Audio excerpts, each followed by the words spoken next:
Olá pessoal, tudo bem? Hoje vamos dar a introdução ao estudo da física, onde trataremos sobre as principais disciplinas que surgiram e que fazem parte das ciências exatas em si, até surgir a física de uma forma mais prática. Bom, para tratarmos do assunto de física e do surgimento das ciências exatas em si, primeiro vamos iniciar o assunto falando o que é ciência natural, ou CN. Ciência natural é o conjunto de conhecimentos usados para explicar fenômenos que ocorrem na natureza, ou seja, todos os fenômenos distinguidos a partir, por exemplo, de queda de corpos, de movimentos corpos celestes, movimento de um animal, ou até qualquer outro tipo de movimento microscópico que existe na Terra, ou então a fotossíntese, a produção de matéria, entre outras coisas. Ou seja, todo o conjunto que resulta nos estudos das ciências natural em si, vai tratar de formas que a gente consiga explicar os fenômenos naturais que acontecem na natureza, certo? Bom, os ramos da ciência natural podem ser divididos em alguns pontos. Os pontos principais vão ser química, biologia e física, que podemos considerar como sendo as matérias principais para os estudos de ciências exatas e também os estudos dos fenômenos naturais. Bom, aí a química ela se ocupa no estudo da matéria em uma escala molecular, ou seja, o estudo de corpos microscópicos, estudo de átomos, por exemplo, como a estrutura para a criação da água, estrutura de uma glicose, de entre outros estruturas moleculares que existem no nosso sistema solar, certo? Já a biologia, ela estuda fenômenos ligados a organismos vivos, por exemplo, fotossíntese, estrutura molecular do corpo humano, estrutura molecular de qualquer outro organismo vivo. E a física, ela aborda aspectos mais simples e fundamentais da natureza, por exemplo, como o estudo de movimentos, de forças, a energia, estudo de calor, luz, som e entre outros estudos que a física pode abordar em si. Aí, a partir desses três ramos da ciência, podemos identificar outros ramos, que são físico-química, que é a mistura entre física e química, bioquímica, que é a mistura entre biologia e química, e biofísica, que é a mistura de biologia e física. E todos esses pontos aqui, essas ramificações, geram então o estudo da ciência natural, certo? Bom, aí existem alguns ramos da física. A física ela pode ser classificada como a mecânica, que aborda fenômenos ligados ao movimento e ao equilíbrio dos corpos. Física para estudos de eletricidade, ou podemos explicar isso como sendo o conteúdo de Física 3, que estuda os fenômenos elétricos. Termodinâmica, que vai estudar os fenômenos térmicos. Física quântica, que vai estudar os fundamentos físicos relacionados ao mundo atômico ou microscópico. Ondulatório, que vai abordar fenômenos relacionados à vibração de uma corda ou até mesmo estruturas de som, e até o movimento da luz em si, pode se classificar também como movimento de ondulatório. Relatividade, estuda o movimento dos corpos em altíssimas velocidades, e podemos classificá-la como sendo a relatividade geral, que foi proposta por Einstein. onde conseguimos provar o estudo de gravitação em si, que foi criado por Newton, certo? Onde conseguimos mostrar que realmente os corpos macroscópicos ou corpos celestes, eles possuem forças de interações que fazem com que eles não se choquem. E o sistema solar, ele vai ter tipo uma malha, onde podemos distinguir a partir do peso de cada corpo.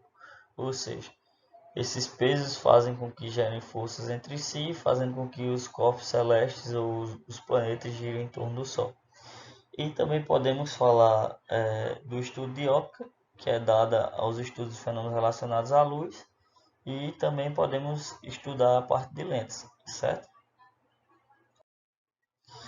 Bom, aí para conseguir identificar a ciência natural em si, existem uns métodos científicos que foi proposto por Galileu Galilei durante o final do século XV. E o método científico consiste numa metodologia muito efetiva para estudar fenômenos naturais. Ou seja, o método científico ele não vai tratar apenas de teoria, tá bem? A gente vai pegar a teoria e vai começar a estruturar ela de uma forma laboratorial, onde a gente vai conseguir distinguir se aquela teoria que foi proposta matematicamente, ela vai também ser conseguida ser reproduzida experimentalmente. Aí temos alguns pontos aqui, ó, esses 5 pontos de identificação, onde o primeiro ponto vai ser identificar um problema, logo em seguida desprezar aspectos não essenciais ao problema, depois propor uma hipótese ou explicação provisória para o problema. Quarto ponto, realizar experimentos controlados e monitorados para medir as variáveis de interesse. Quinto ponto, verificar se a hipótese é confirmada pelos resultados experimentais. Ou seja, a gente vai perceber se ela vai ser comprovada experimentalmente ou não.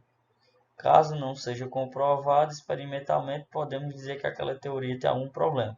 Caso seja comprovada experimentalmente, aquela teoria vai ser dita como uma teoria excelente e podemos até escrever um artigo científico sobre ela para publicação. E como ela foi comprovada experimentalmente, outras pessoas vão conseguir replicá-la em outros laboratórios do mundo e também conseguir desenvolver esse método científico em relação àquela teoria. Bom, aí também para tratar essa parte de estudos científicos vai entrar em relação ao domínio da validade de uma teoria. Basicamente, existem várias e várias teorias, existiram na verdade várias e várias teorias e ainda existem algumas teorias para serem propostas, mas antigamente no estudo da física em si, as teorias elas não eram tipo aprovadas de uma forma assim tão rápida. Por exemplo, Einstein, quando surgiu com a teoria da relatividade e outros dois artigos científicos que a gente considera o ano de 1905 como sendo o ano da revolução da física, pois a física ela sempre seguiu a doutrina das teorias de Newton e por conta disso, por conta dessa precisão e explicação tanto teórica como comprovação a partir de método científico, fazia com que as teorias novas que surgissem elas não fossem tão bem aprovadas naquela época. Só a partir de outros estudos, de outros cientistas, a gente conseguia fundamentar se aquela teoria seria proposta ou não. Aí, bom, quando uma nova teoria ela é elaborada para explicar fatos não previstos, ou seja, que ainda não tinham sido estudados por outras pessoas, ou não explicados por uma teoria antiga, ela deve explicar não apenas esses fatos, mas também as situações que foram e vêm a ser explicadas pela antiga teoria. Em outras palavras, a nova teoria deve explicar os novos fatos e fornecer os mesmos resultados que a teoria antiga do domínio que esta foi dada. Aí essa frase aqui é dita por Bernoulli e indica que a gente tem que comprovar tanto a teoria antiga como comprovar a teoria que está sendo proposta agora. Aí se vocês notarem, temos aqui ó, como exemplo essa teoriazinha aqui, onde temos a mecânica de Newton, depois a mecânica de Einstein, que engloba tanto a mecânica de Newton como outros fatos desconhecidos, surgindo então uma nova teoria, certo? E o próximo ponto podemos tratar que a ciência e tecnologia são interligadas em si, e a partir do desenvolvimento da ciência até surgiu então um avanço tecnológico no decorrer desses anos. Por exemplo, desde os primórdios da civilização, o homem se valeu do conhecimento científico, aplicando o desenvolvimento de ferramentas, máquinas, técnicas para melhorar suas condições de vida. É uma frase também de Bernoulli, e ele propõe o seguinte: ele propõe que a partir do desenvolvimento da ciência em si, os avanços científicos, a gente conseguiu sempre buscar o surgimento de novas tecnologias que facilitassem nossa vida no decorrer desse tempo. Como exemplo, temos Michel Faraday, onde ele criou a lei da indução eletromagnética. E a partir dos estudos de Faraday, foram possíveis criar alguns experimentos tecnológicos que facilitam nossa vida. Por exemplo, as usinas hidrelétricas, onde vai ter a transformação do movimento da água em energia.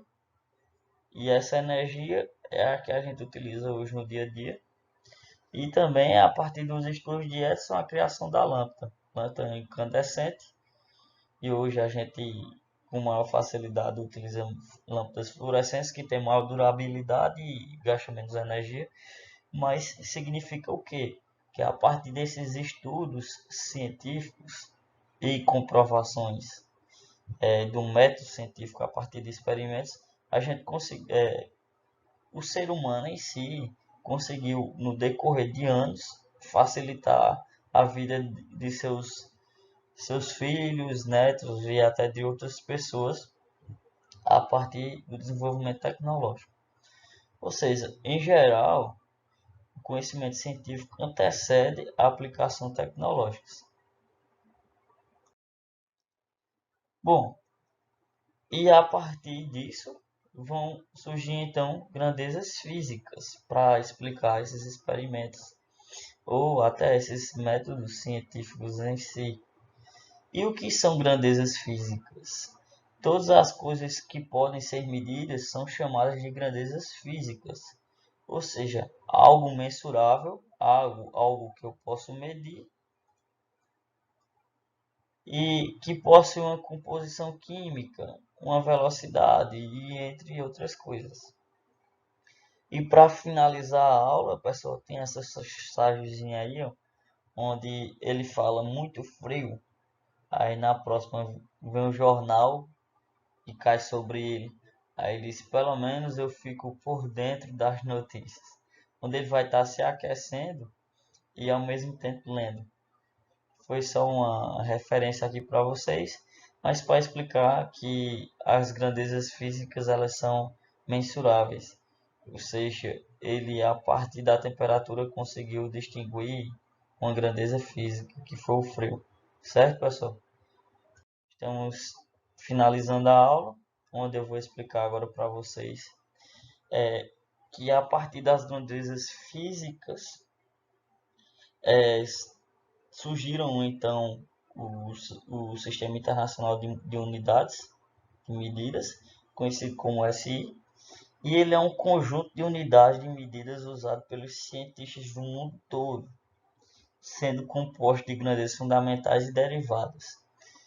O que são as grandezas fundamentais? São as grandezas que utilizamos para medição de comprimento, tempo e massa. Basicamente são as grandezas essenciais no nosso dia a dia. E depois vem as grandezas derivadas, ou podemos dizer grandezas que foram criadas a partir de teorias propostas por alguns cientistas, como exemplo frequência, força, energia e potência. Cada uma dessas grandezas derivadas foi criada por algum dos cientistas que a propuseram anteriormente. Por exemplo, a frequência ela é dada em Hertz, força Newton, energia Joule, potência Watt, e cada uma dessas grandezas que são derivadas, elas são sempre representadas pela inicial do cientista em maiúsculo. Já as grandezas fundamentais, o símbolo delas serão representadas pelo metro, que é representado por M, minúsculo, e segundo, que é representado por S, minúsculo. E quilograma vai ser representado por kg. Tá certo, pessoal? Isso aqui vai ser a parte introdutória para as outras aulas de Sistema Internacional de Unidades e Grandezas Físicas, mas por enquanto estaremos passando só isso. Não se esqueça de se inscrever no canal, deixar o seu like e comentar e compartilhar com os amigos, tá certo? Até a próxima.